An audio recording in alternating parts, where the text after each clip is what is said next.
I have Jack Beck, the filmmaker. His film Old Town, Stari Grad, is that correct? Yes, it is. Is screening right now, and I have a couple of questions. Jack, tell me what inspired you to make Old Town? Well, the short story, I was in Dubrovnik, Croatia, working for 3 months and got to know the old town really well. It took me a couple of months, and once I fell in love with the place, I tried to find a story that I could shoot there. I was inspired by La Jetée, the Chris Marker film. And I was working with students, and we had auditions, and I found talent that I liked, and I wrote a story that I thought would work. I guess part of the inspiration was, in fact, the war that took place in Dubrovnik, and I picked an actual date of a battle, which happened to be St. Nicholas Day, and had a character named Nick, or Nico, after the saint, and he makes a wish for the war to end. So I was inspired really by just the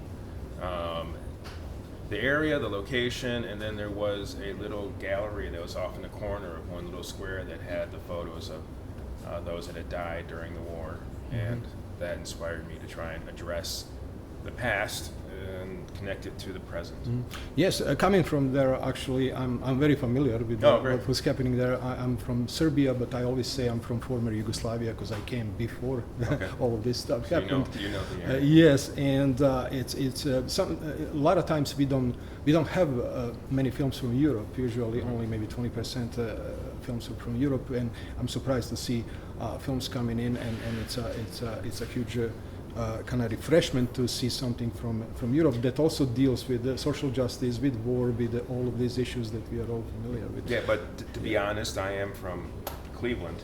Really? I was just there making You a were film. just there. But when you went there, how difficult it was actually to make a film? Because now you come in from the US, you know how you would do it here. You have different sources here and completely maybe different sources over there. How did you go about it? What was the most difficult part of the entire process? Well, possibly just the lack of assistance. It was me, literally, it was me, a DSLR, a tripod, and a little boy who didn't speak English. And there was no lighting and there was no audio, so very limited resources. But the people there are so helpful. I got locations, connections. I had a producer who was a translator who knew people. And, everyone I met was very helpful. So, and then the location is just built. Yeah. And I shot years ago. Now it's being. It's a very popular location. For those who don't know, Dubrovnik is actually the ancient city. It has a Roman architecture there from the Roman Empire, and Game of Thrones is actually shooting there. So it's a prime location. It's unbelievable that you can secure something like that for free, obviously. Yeah. And shoot your short film there, and that look and that feel all contributes to the entire idea of everything. And this boy, this little actor that's a main protagonist in the film, how did you find him? Did you have some kind of casting, or somebody recommended him? Or? When I was working there teaching a class in film production, and I had 7 students from America, and they were all making their own films on the same scale as me, and so we had open auditions for anyone in the community who wanted to come in, and I was looking for a boy around 10 or 12, and I saw a couple and thought Franjo was awesome, and so he worked out really well and looks great. So, and then the narrator was just a friend that I made because he had an interest in photography, a local. He did the narration in Croatian, but he spoke perfect English as well. So have you shown this film in Croatia, actually? Did you? Yes, it premiered. It had its Croatian premiere in a small city in Croatia, and it's screening in Split in October. Oh, okay, excellent.